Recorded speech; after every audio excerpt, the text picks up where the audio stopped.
Saya Gusmeta, NIP 2062201133. Assalamualaikum warahmatullahi wabarakatuh. Saya akan membahas tentang industri hilir. Sebelumnya, kita akan membahas tentang pengertian dari industri hilir dan industri hulu. Industri hilir yaitu industri yang mengolah barang setengah jadi menjadi barang jadi sehingga barang yang dihasilkan dapat langsung dipakai atau dinikmati oleh konsumen. Misalnya industri pesawat terbang, industri konveksi, industri otomotif, dan industri mobiler. Sedangkan industri hulu yaitu industri yang hanya mengolah bahan mentah menjadi barang setengah jadi. Industri ini sifatnya hanya menyediakan bahan baku dengan kegiatan industri yang lain. Misalnya industri kayu lapis, industri aluminium, industri pemintalan, dan industri baja. Di sini terlihat perbedaan antara industri hilir dan industri hulu. Berikutnya kita akan membahas tentang industri hilir memiliki beberapa definisi, diantaranya yaitu industri yang mengolah hasil pertanian, industri yang mengolah bahan setengah jadi menjadi bahan jadi, industri yang mengolah bahan mentah menjadi bahan baku, industri yang didirikan di bagian hilir aliran sungai, industri yang mengolah bahan pakan ternak, dan industri yang mencukupi kebutuhan pokok rakyat dan padat karya sehingga bisa mengurangi pengangguran.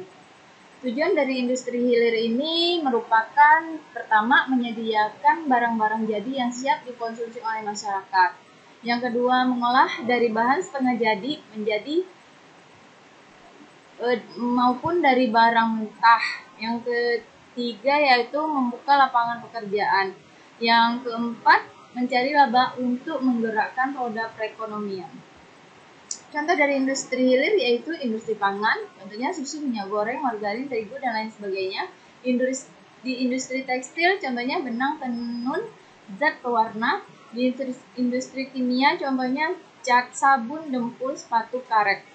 Kalau di industri alat listrik dan logam, contohnya yaitu mesin jahit, lemari es, lampu, telepon, handphone, mesin obras, mesin bordir, dan kamera. Kalau di industri alat tulis, contohnya pensil, pen, ballpoint, penghapus. Contoh dari industri hilir di industri alat-alat musik, contohnya gitar, piano, biola, organ, dan lain-lainnya. Kalau di industri bahan bangunan dan umum, contoh dari industri hilirnya yang merupakan kayu lapis, asbes, keramik, marmer, konstruksi bangunan, dan lain sebagainya. Industri hilir memiliki banyak manfaat bagi perekonomian negara antara lain sebagai berikut. Yang pertama, untuk menambah devisa negara. Yang kedua, untuk memajukan potensi pengusaha dalam negeri. Yang ketiga, yaitu untuk menambah keuntungan negara. Yang keempat, membuka lapangan pekerjaan. Yang kelima, mengurangi jumlah pengangguran. Yang terakhir, yaitu ikut mendorong pertumbuhan ekonomi. Sekianlah pemaparan saya tentang industri hilir. Assalamualaikum warahmatullahi wabarakatuh. Semoga bermanfaat. Terima kasih.